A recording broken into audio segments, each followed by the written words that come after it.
So now we're going to have what I consider to be another England gambit declined. And as I've stated before, the only people who could possibly decline an England gambit are people who are tactically inept.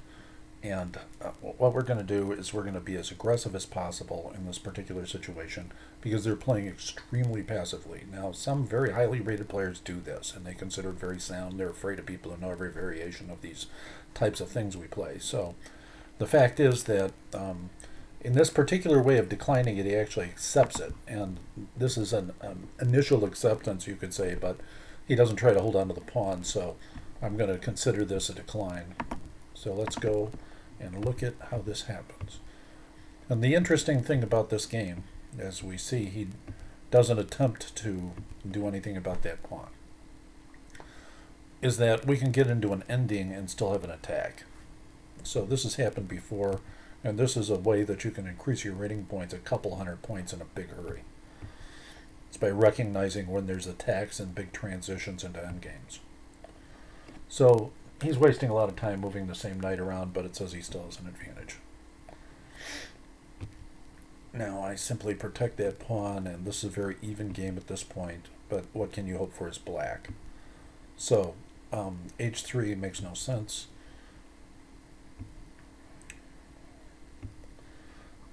Now, I castle long here very aggressively, which gives him an advantage if he just plays b4, but he doesn't. So now we just do the standard moves. He castles, and this is all like approved by the engine apparently. Now look at this, my move g5, which I played, is the engine move. Very interesting. You know, I thought I was playing a really unique, interesting move, but apparently it's not. So he makes the wrong retreat, but he's still an even game. Now it says he should chase my bishop with f3. Instead of weakening, he goes for an exchange. And I push h4, which the computer says is fine. Now bishop takes d3 first. No. This gives him an opportunity to take the wrong way. And it really makes almost no difference because it's an even game either way. So this is all standard stuff. g4. Okay, now we're about to enter an endgame because I've invited him to check and win a pawn, or try to win a pawn and even out. And players like this can't wait to exchange queens. So he's going to check, and pretty much I have to interpose. Okay, h takes. Oh, he should have taken. Of course, I would get a bit of an attack if he had.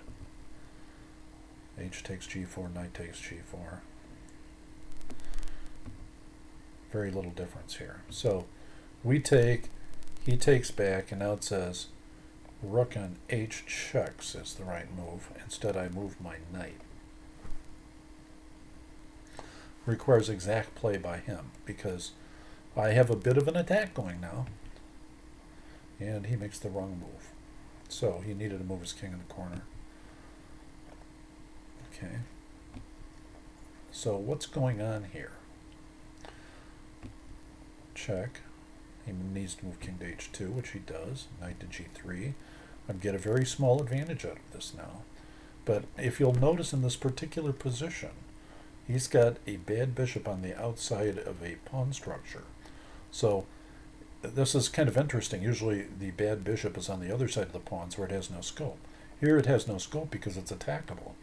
So you're seeing now that really he should be exchanging his bishop off and allowing me to penetrate with my rooks. And that's where my advantage would come from. Instead, he makes that move, which loses instantly. And as you can see, the computer says I move e5, and lo and behold, I win a piece. So this is what the maneuvers of d6 and moving my rooks around and doing all this and moving the rooks properly supported. And now e5, and his bishop has no escape, right? Okay. So d takes. D takes e5. D takes e5.